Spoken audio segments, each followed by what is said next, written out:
Hello and welcome to Everybody's Got a Story with the Social Blueprint.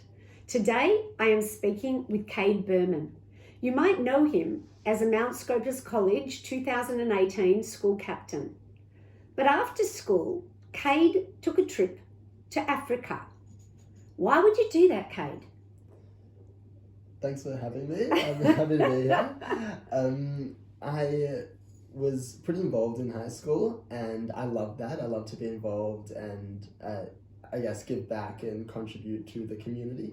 And whilst I found that fulfilling, I thought that it wasn't meeting, I guess, my expectations of what community service and giving back meant at the time. And so when I graduated, or before I graduated, I decided that I wanted to take a year off before I continued studying and give back in a way that was meaningful to me and I guess impactful to the people I was giving back to. So I decided to go to some countries in Eastern Africa and some in Asia and work there. And the way I did that was I would contact some local charities that I would just look them up online and see what work they were doing, and if I thought that I could contribute to those projects, I would send them an email, tell them a bit about myself, a bit about what I'm looking to do and to give and to get. And some of them responded positively, some responded saying that they didn't want my help. And from there I went away for about 11 and a half, close to 12 months, volunteering in the countries of Uganda, Tanzania, and then Cambodia, and some travels in between as well. Wonderful. Having just finished high school, what skills did you tell them that you had that you could offer them? Yeah, not many. I didn't have many at all, and I was pretty transparent about that. I told them that I just finished high school and that this is my year off, and so the only skills I really had were like English proficiency and written communication and verbal communication, and that I was energetic and a good problem solver. I could help with any creative problems, but I was pretty honest that I didn't have many real skill sets and any qualifications, and so if there was a more specific and I guess complicated program, I probably couldn't contribute to that. And some recognized that and said that I couldn't help them. Yes. But some needed more, I guess, simplified work that they thought I could just help as a helping hand. So when you arrived there, did they speak English? Did most speak English, or did you have some language difficulties? Yeah, I was living in quite a underdeveloped and impoverished community in all three countries, and it was pretty rural, so a lot of the rural people didn't speak English. I learnt the, I guess, layman speak for the way any tourist would learn the new language. I did that probably at a high level, and because I was there for 3-4 months. Yes. But whenever you go into the city, which I didn't do too often, but whenever I would, then it was easy to communicate. But yeah, in the communities I was living in, it was a lot of reliance on Google Translate, because not a lot of them spoke such great English, but it did make it exciting, and I thought that non-verbal communication style brought us together in a way that communication can't, because we had this mutual understanding of respect and I guess security, in that we couldn't, I don't know, we were both trying to understand each other, and I think that's a really beautiful and raw thing, to try and understand someone without being able to speak to them. Incredible experience. Yeah. And note to never play charades with Kade. So when you went over there, did you go with an organisation? So yes. When I went to Uganda for the first 4 months, I was with a Jewish organisation called Project 10. Yes. And their whole purpose is to go into a country, create these objectives of what they want to accomplish, and every half year bring in 10 to 15 new volunteers. They contribute and continue with the program, and hopefully after 10 years they leave because they had accomplished that. And that's a great way to volunteer internationally, because you have a goal and you have these measurable objectives. Yes. So you're not there for profit, you're not there for yourselves, you're there for the community. And if you realize that the work you're doing isn't being fulfilled and it's not working well, then you leave or you pass it on to the locals, because ultimately you don't want to be there for a long time and perpetuate that ineffective work. And they recognize that, which is really effective. So they try to stay for as little as they can to do the work, and then they leave when they feel like they've finished it. So you were with Project 10? So yeah, I was with Project 10. For Uganda? For Uganda. Then you went to? And then I went to Tanzania, and then after that to Cambodia, and both of those I was by myself. I was with local charities and the locals, so I didn't feel alone, but yes. yeah, I didn't know anyone else there. So there was no one. Did any of the organisations teach you any cultural lessons prior to you starting work in a community? With Project 10, there were lessons we had when we were in Uganda, but beforehand there wasn't much that we were taught. So a lot of it was self-guided teaching. Yes. And there's definitely some merit in self-guided teaching, especially when you're going to different countries, because you don't want this cultural insensitivity, which a lot of people do without accidentally.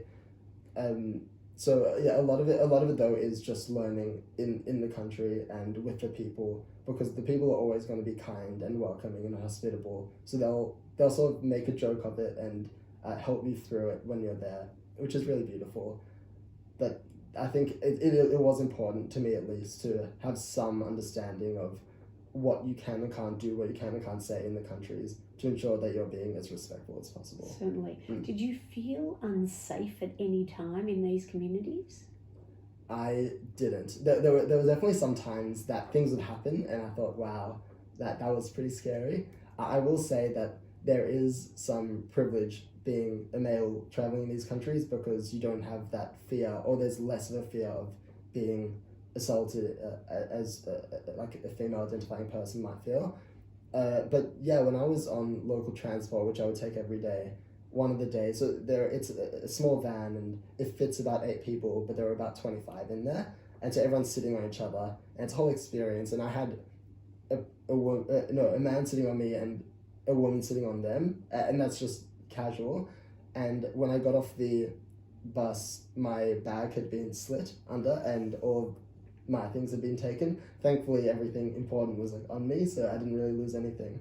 But things like that would happen a lot. Someone had their phone stolen that I was with. Yeah, but I never felt unsafe. But, yes. But I guess with every country, there's going to be some level of crime. But I never felt unsafe. Okay, that's great. Yeah.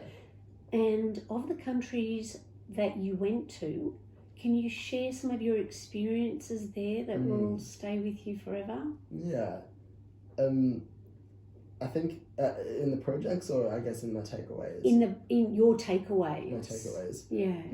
So my biggest takeaways, there were 2 of them. The first is the importance of effective volunteering.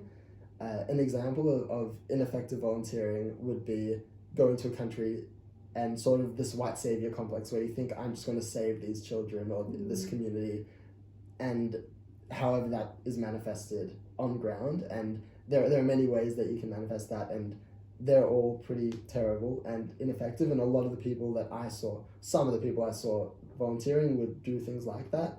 And so I guess that taught me how to not be a bad volunteer. And so one of the projects that I was working on, which I guess, in my opinion, is effective volunteering, which is, I guess, culturally sensitive and also sustainable work. That's what I would say is effective volunteering. So we were working with this high school, and my whole role in Tanzania, most of it, was to help the school gain financial independence. So a lot of their resource requirements came from international donors, which sounds good, but let's just say those international donors had some financial instability and they couldn't support them, the whole school would dissolve, and then the teachers would lose their jobs, the students wouldn't be able to get educated, and that's a big problem. Yes. So I was there to try and help with the local community create a program so they had that self-sufficiency and financial independence. So we created this chicken coop, and it was huge. It fit about 500 to 600 chickens. It was massive. And so we had fundraised and we built that together, and we got vets in to teach the school and the children how to manage the chickens, and all the eggs that they would lay would then go to the market and sell them. And all that money was and is still being used to pay for rent, pay for the teachers' salaries, and probably the most important to me is those students had 1 meal a day, and this is giving them a second meal a day, which is great. So now they can afford that. So I guess that's like an example of effective work. So that's definitely a big takeaway, is just what it means to do good work in developing worlds, and a lot of that is just assisting and empowering locals to do the work that they know they can do but might not have the resources to do. And the second takeaway I had is just the importance of gratitude and appreciating the basal resources that you have, like food and water and shelter. I was living with a family in Tanzania who were very impoverished. There were about 8 to 10, I forget how many people, but close 8 to 10 in the family. I think there might have been 8 children and the parents, and they were living in this tin hut that was the size of my room here, and the mum didn't work and the dad worked, but earned about $4 a day, $4 to $5 a day, depends on the day, and he had to try and support this family through paying for rent, and then all food and school, and all clothing, everything you need to pay for. So they had quite a few babies. I think they had maybe 3 babies, and what they would do is they would feed them alcohol so that they went to sleep.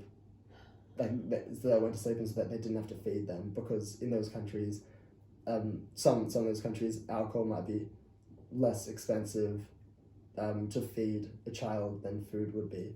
So it's just a way of saving money, which is tragic, and it's awful. No one should be subjected to that form of poverty. Yes. And different experiences like that definitely taught me just the realness of being grateful and the importance of using your gratitude to help others that are in positions worse off than you are. Yes. And out of curiosity, were there contraceptive programs in these countries? Was that another arm of a different charity? Yeah. There's a lot of work being done there. It's difficult because a lot of them are religious countries, so it's very taboo and very stigmatized, and that's why a lot of international development communities and even local charities do work in the contraceptive space. Yes. There's a lot of work being done there, but I personally saw a few pretty terrible things like that. Like, there were a lot of female teenage pregnancy dropouts that I was working those schools, and there were quite a few dropouts when I was there. There were a few dropouts when it came to period poverty. There was one girl I saw there that had to drop out because of that. Can you explain that? Period poverty? Yeah, period poverty is when you don't have the financial resources to support menstrual hygiene products, and so just say you need to use a rag or a leaf instead. Firstly, there are a lot of physical hygiene problems that can come as an offset. Yes. But also there's the stigma and embarrassment that comes with it. So a lot of the girls just don't go to school during that time when they're menstruating. So they'll just miss school maybe for a week or a few days every month. And if that continues for years, they are so far behind that they ultimately will drop out. Not always, but they can. And when I was there, I met someone that did, just because they couldn't sustain their level of education with the period poverty. Yes. So a lot of organizations are doing work in that area. I think Uganda, they've made, I believe, I might be wrong, but I think they've made condoms free and accessible, which is great. Yes. But yeah, there's a lot of work to be done in the contraceptive area. I wondered about that. Are there charities, like the projects that the charity you're with, who determines which projects are going to be done in which countries? That's a really good question. A lot of them, all the effective charities will have locals decide that.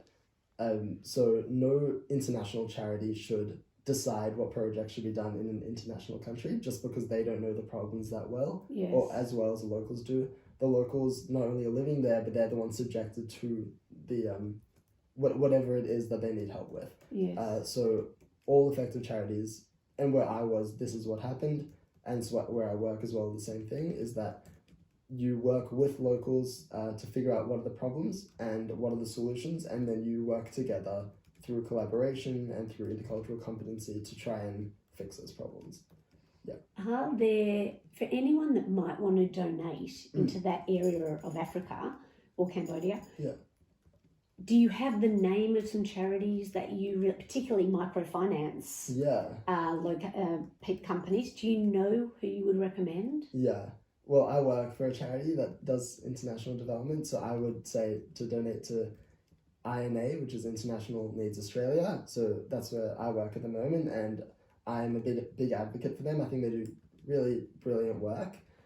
There are obviously other organisations that are quite big, definitely bigger than mine, and that would include World Vision, UNICEF do great work, Save the Children do great work. Yes. But what I like about my charity specifically International Needs Australia, right? We do work in 8 different developing nations, and our work ranges. So we do a lot of poverty alleviation and inequality alleviation, but then we also, our main 2 pillars are poverty and then female empowerment. Yes. So we work to try and empower females both in school and out of school to have some financial independence or educational independence and human rights. So a lot of the work around period poverty and like teenage pregnancy and like slavery, especially like female slavery, we do a lot of work in that area. Yes.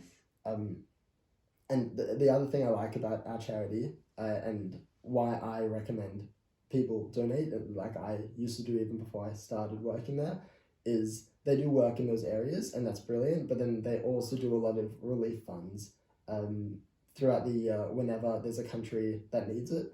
As an example, when there were the Australian bushfires, they had a relief fund for that. Right. And right now, during the political instability in Sri Lanka, we have a program there as well. So we work in Sri Lanka anyways, but now we have an additional fund that we have for them, and that's actually currently in activation. So we're currently raising funds for Sri Lanka, and it's really important there because Sri Lanka, the whole populace is suffering, but more importantly are the people that are already suffering. Yes. So the people that are already impoverished have it much worse off, and those are the people that we're working with. Yes. So donating to normal Sri Lanka aid organizations that work currently with them are really great, but they work with general citizenry where more like established organizations like International Needs Australia, as well as other ones, would be helping those that are the most severely. So how did you get to work with International Needs Australia? Like, you didn't go on your programs with them. So how did that come about? Yeah. So when I came back from my gap year, I decided that I definitely wanted to work in that area. Especially with uni having a part-time job, I thought I might as well do a job that I love and that is effective and meaningful.